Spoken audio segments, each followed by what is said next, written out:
You're welcome back to class. Um, so today we're going to be learning how to make roses, and there are different types of roses. And this class is one of the lessons under learning how to make designs to use on your hats.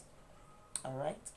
Um, there are different types of roses that you can make out of sinamay, and even you can apply this to other materials. Now, so some of the things that you need to make your roses would include, of course, your scissors, your tape measure, water to spray. You can use your glue gun or the hule gun, and then you might need some pins. Okay, now the first thing to do is to cut a piece of material on bias.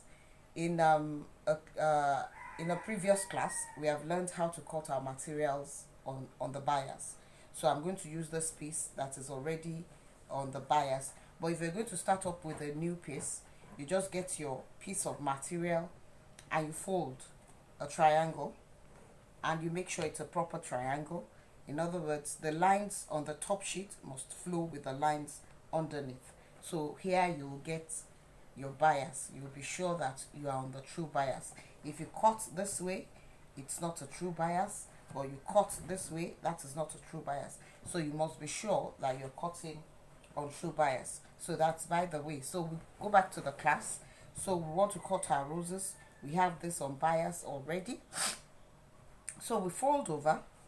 Now the width that you cut here will determine how big or how small your rose is going to be.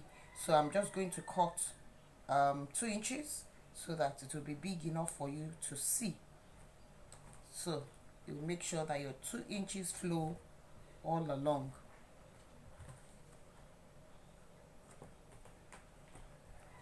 So I have that 2 inches, and then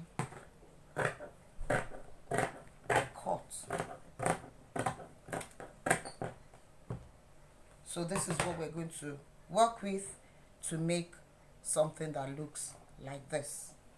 Now, after cutting, the next thing to do is to make the material pliable enough to roll into our roses. You'll notice here that these edges are not as flat as these ones. I just made it so that you'll see the difference. I flattened out these ones. These ones are bouncy. So it depends on what you want to achieve. All right. So the next thing is I wet, not too much water. If you put too much water, you might not be able to work with it. And then you see that I stretch, and you see that in stretching, it stretches evenly because I've cut on a proper bias.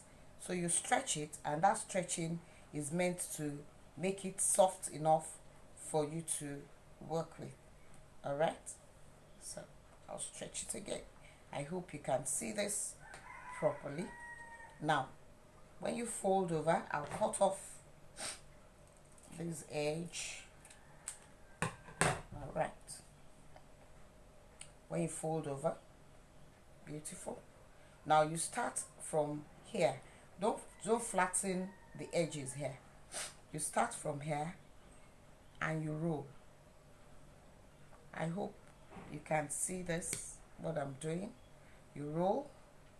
Now after rolling here, you can hold it down with a little glue or gum. Now you see that I'm pushing it, and when I push, I have a bounce effect here. You push, you roll. You push, you roll. You push, you roll. You push it, you roll it. You push it, you roll it. You see? You push it, you roll it until you get to the end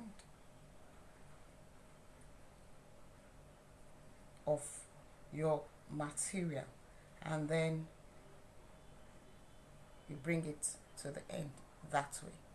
and then you arrange it the way you want, and there you have your roses. But you see that I have not gummed it or used or stuck it together in any way, so I can unroll it. This will just make it easy for you to roll, and because it's wet, it's quite malleable. So we go back to the beginning. You roll it over. Okay, let me see if my glue gum is hot enough now to come out. Okay, put a little. You have to be careful when you're using glue sticks and glue guns. All right. Okay.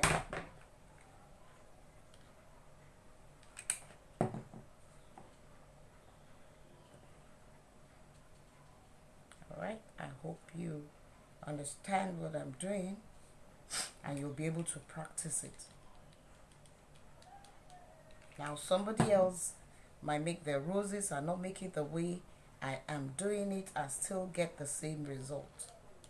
It doesn't mean that this is the only way of making roses. No, there's so many ways you can still achieve your rose, as long as you achieve it. But this is the way I do it. See the way it's rolling out and it's forming a beautiful flower there. And then when you come to the end, I have to go back. I didn't add any glue for a while there. Okay. All right.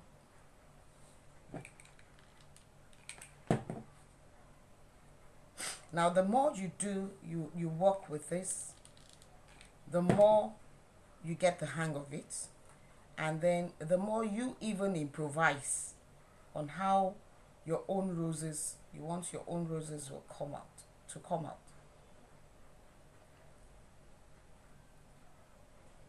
Each of these flowers will come out in a unique way, and that's the beauty of it. And like I said, the width will determine how big your roses is going to be. So you can make quite a number of this and put them together in a bouquet, 2, 3, to use on your hat. So that is how to make this particular type of roses. I hope you've enjoyed this class. If you're watching it on YouTube, please subscribe to our channel so that we can bring you more of this. Thank you.